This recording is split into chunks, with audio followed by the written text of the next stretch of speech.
So we all know UX research is important, but what happens when we misuse the data? Stick around and we'll figure it all out.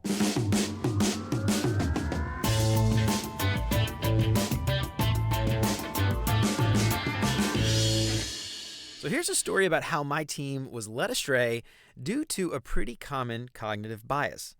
So my team had done several rounds of research and we found some rather mundane insights and some issues that most users were having, but we received some rather dramatic feedback from one user in particular. Now, no one else had mentioned this at all, so our advice was to do some more research to dig into this specific problem and see how it might be affecting all the other users. Now, I'm not sure how, but a certain executive got wind of this particular user's issue, and they made it a central focus for the team for the next few months. Now, even though this wasn't something that anyone else had mentioned, if accurate, it was a pretty big deal. Now, the team took a few months and we incorporated the feedback, and when we eventually released the new feature, the feedback from most of the other users was completely overwhelming. They hated it. We got so much pushback that we had to spend the next few months taking out all of what we had just spent months putting in. So many things went wrong here, but one of the main issues was the executive's laser focus on this one big dramatic issue over the countless other more mundane problems that we heard about from all the other users. And this led to basically the rest of the team fixating on that thing that the executive said while overlooking the same mundane feedback from everybody else. And the end result was a lot of wasted time, a lot of wasted effort, and a lot of wasted resources because the entire team focused on that one squeaky wheel.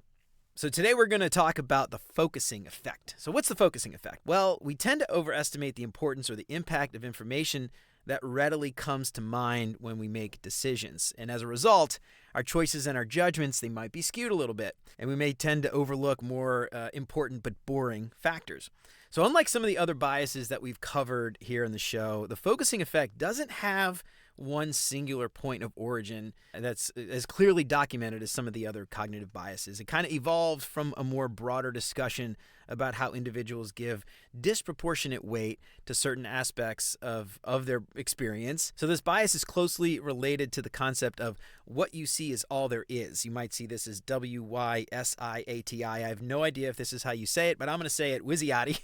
It's a term coined by the late Daniel Kahneman. So Wizziati describes how people tend to rely on that readily available information, and they tend to ignore what they don't see. So they don't consider what they don't see. So Kahneman and Tversky, their work has revealed how cognitive biases like the focusing effect, it can lead to eventually systematic errors in judgment and decision-making on a larger scale. And in practical terms, the focusing effect can manifest in various ways, all the way from personal decision-making to even more significant leadership decisions. And that narrow focus can ultimately lead to more regrettable choices down the line.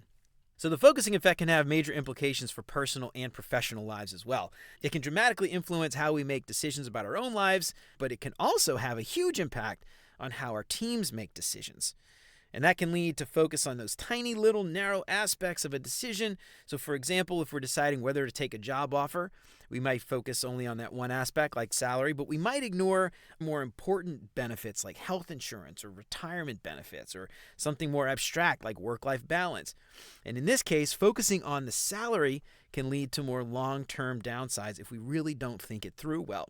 And when it comes to team dynamics, the possibilities of falling for the focus effect are almost infinite, as the example that I gave you. But teams can pay special attention to what senior leadership has to say. They might ignore other more immediate concerns that could have more significant implications in the short term. So by recognizing the focusing effect and actively working to counteract it, we can make more balanced and holistic decisions. So how do we do that? Well, let's talk about some key takeaways here. So first, be aware of your own narrative.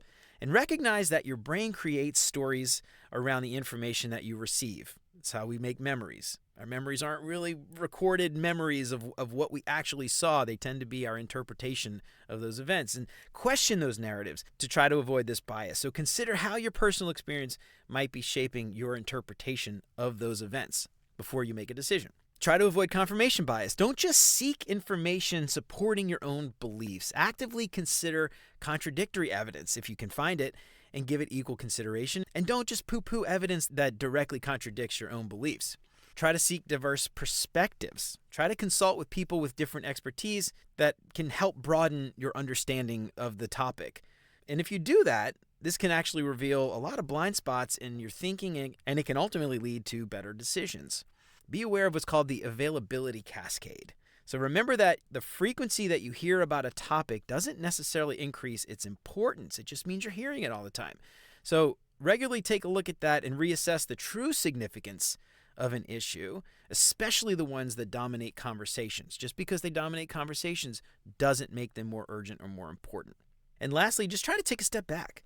Just zoom out, evaluate the broader context, and avoid fixating on specific details.